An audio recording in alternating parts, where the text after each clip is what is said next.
Gen Z says that $150K per year is not enough money and that they actually need $171,633 per year to feel financially healthy and secure, and that's according to a recent survey by personal capital and retirement plan provider Empower. For millennials, that number was $133K. For Gen X, it's right around $112K, and for baby boomers, it's $78,000. So how come younger generations feel like they need to earn way more than the older generations per year in order to feel like they are financially healthy? And is it delusional to think that you need to make over $150,000 per year when the median household income in America is right around $70,000? We're diving into what cost of living looks like for Gen Z and millennials today with updated data, and we're going to actually answer the question of if their claim is justified, starting with housing affordability. At the end of 2023, the median sales price for a home in Q4 was $417,700 according to Fred, and the median Gen Z income reported by McKinsey was right at $38,325. That means it would take 10.89 years of full wages of a median Gen Z income in order to afford the median house in America,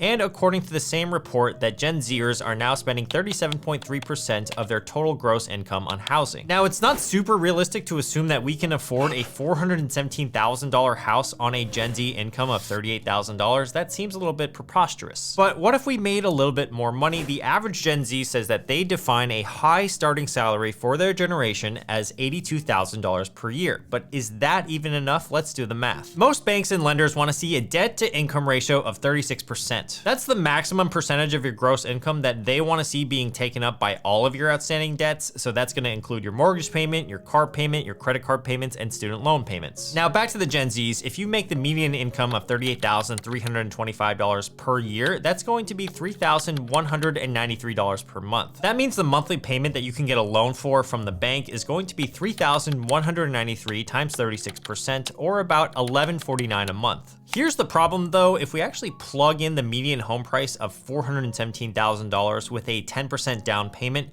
the debt to income ratio at this income level is going to be 70.9%, so close to 71%. That's almost double the debt to income ratio that a bank would be comfortable lending for. So you're not gonna qualify for that house on a Gen Z salary, but what salary do you actually need? It's $6,300 a month gross, which is $75,600 per year. And don't forget, that's with a 10% down payment, which is lower than the conventional 20%. It's also with a modest 6% interest rate on that loan. And that's also assuming that you have no other debts, including credit card debts or car payments. That's the absolute upper limit of what a bank is going to be willing to lend to you. Now, what's actually crazy about this is that just because a bank is willing to lend you that much money, it doesn't mean that you can actually afford the payments. Qualifying for something versus actually affording it based on personal financial rules is going to be a lot different. The only hope for the average Gen Z person with a median salary of less than $50K per year to afford a house in today's America is basically to get older and make more money. That, or you can go get married pretty early, combine your income with another person, and then maybe you can qualify for a house that way. According to a recent report, the typical age to buy a first home is now 36 years old, whereas the average age to buy a home back in the 1970s and 1980s was 29 years old. That's a difference of 7 years. And this is just one reason why Gen Z thinks that they need to have a really high salary of $171,633 per year.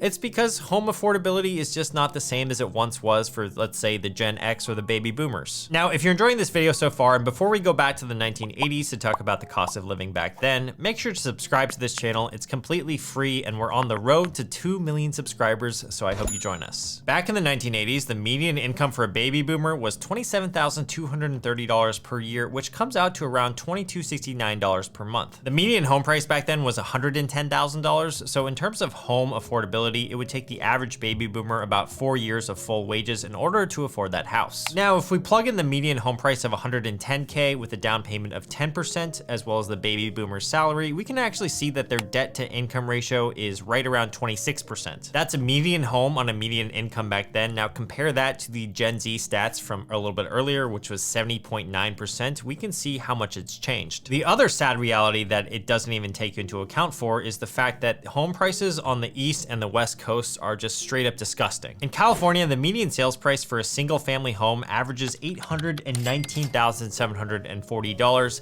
and 7 of the 10 toughest cities to afford for Gen Z are actually located in California. That's according to a recent real estate report by Point2, an online real estate marketplace price, and they also showed us what the best places to buy for Gen Z was, so take a look at this list. The number one location in order to afford a home if you're a Gen Z is going to be Fort Wayne, Indiana, followed by Corpus Christi, Texas, Detroit, Michigan, Laredo, Texas, and Memphis, Tennessee. We can actually see here that the home price to income ratios are much more in line with what the baby boomers were seeing back in the 1980s across the board, but then again, these places aren't the most desirable to live in. The takeaway here is that if you're a Gen Z or a millennial, home prices are unaffordable due to a variety of economic factors, which we'll talk about later in this video, and there's also a twist, so make sure to stick to the end. Now first, let me share with you guys a couple of other cost categories that have slowly been creeping up for Gen Z and millennials in the recent years, starting with college tuition. We know now that student debt is a $1.74 trillion crisis according to the Federal Reserve. Now part of this is because tuition costs are way up across the board. They're almost up double compared to the 1970s and 1980s. But there's another factor of why student loan debt is at its all-time highs and continuing to increase, and that's because there are just many more students actually graduating from college these days. And that makes total sense because if more people are actually graduating from college, that means more people on average are taking on student loan debt, which means that student loan debt balance in total actually goes up over time. And that's actually what's troubling to me these days, is that I don't actually know if you need to go to college anymore in order to make money and have a career.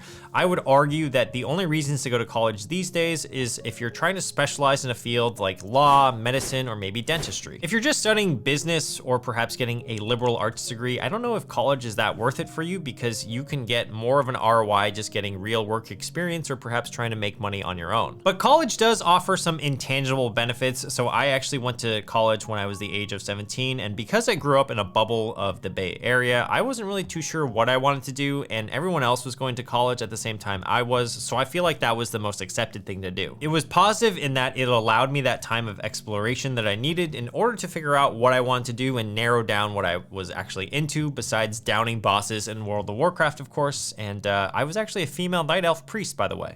If I could do college all over again, knowing what I know now, I probably would have just not gone to college, or I would have done a 2-year community college start and then transferred to a 4-year institution with a pretty good brand name. But the thing is, not everyone is going to think like me, and you actually might want to go to college, and everyone's going to be a little bit different in this regard. That was my little rant about college. Let me know if you agree, but let's talk about some other costs that have been increasing for Gen Z as well as millennials, and one of those categories is transportation. With the average new car payment in America being $726 per month and the average loan term being 68 months, we're seeing a huge amount of consumer debt being increased across the board, especially for auto loan debt. I'm not going to belabor that fact because we've talked about that in many previous videos, so make sure to check those out. Now, another thing that doesn't really affect Gen Z as much as it does millennials is the cost of childcare. The cost of childcare has been increasing at a greater pace than housing, transportation, and all CPI items over the past 30 years, and this, in my opinion, is mostly due to labor costs increasing. Payroll is a large percentage of what goes into childcare, and these days you need more staff in a setting to care for the children to maintain a healthy ratio. That, along with the fact that life is more expensive for everybody, including your childcare providers, so they're going to demand higher wages, and those costs are going to get passed down to you, the person actually seeking childcare. A lot of these extra costs are compounding and adding up on one another, and this is why you saw the results of that initial survey, which is that Gen Z wanted $171,000 per year and $133,000 per year for millennials in order to feel financially secure. The other reason why Gen Z needs more money is, well, that they are younger and their nest eggs aren't actually established and set up yet. Part of this is just an age thing because let's say you are older, you might not require as much of a salary as say Gen Z does, because you might have $500,000 sitting in a retirement account just kind of chilling there. If you are over the age of 45, I'd love to hear how much you have saved for retirement, as well as if you are comfortable with sharing your salary, let me know down below in the comments. All right, now here's the twist in the video that probably could be a video on its own, and that is the fact that essentially while everything is a lot more expensive these days, the standard of living that we have these days compared to the 1950s is way higher. One Reddit user actually summed it up better than I can, so all credit goes to user Machine Teaching, which I will link down below.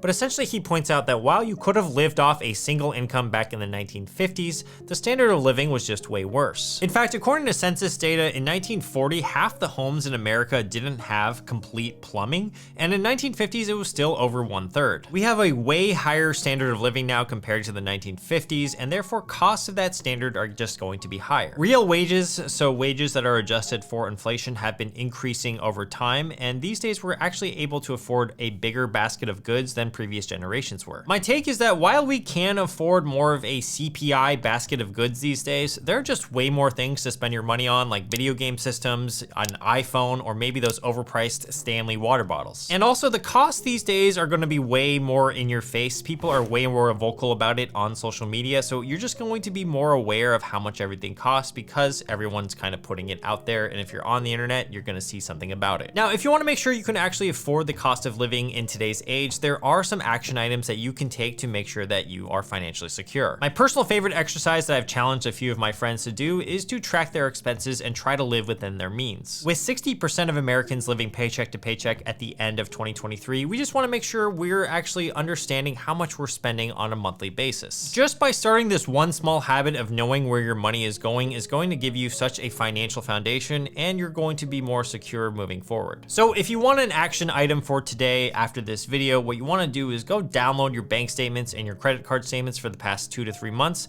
and actually log every transaction individually one by one. Once you've categorized them, you can actually see how much you spent for the past 2 to 3 months on every single category, and therefore you can then start to cut back on the categories that you think you're spending a little bit too much money on. I personally did this for a friend of mine named Joe back in the day. I think it was the second video when I started this channel, and while the exercise took a few hours, I think it was well worth it. We were able to identify the expenses that he was spending too much on given his salary. Now, with any extra savings, I would actually recommend that you try to save at least 10 to 15% of every single paycheck, at least semi-regularly, so that you can invest it for your future. If you're curious about if you're on track financially and saving enough money, you'll want to check out this video right here because it dives deep into all of those numbers around what you should be saving in order to feel financially secure. So I will see you guys in that video or a future video on the channel. Thank you for being here. Subscribe.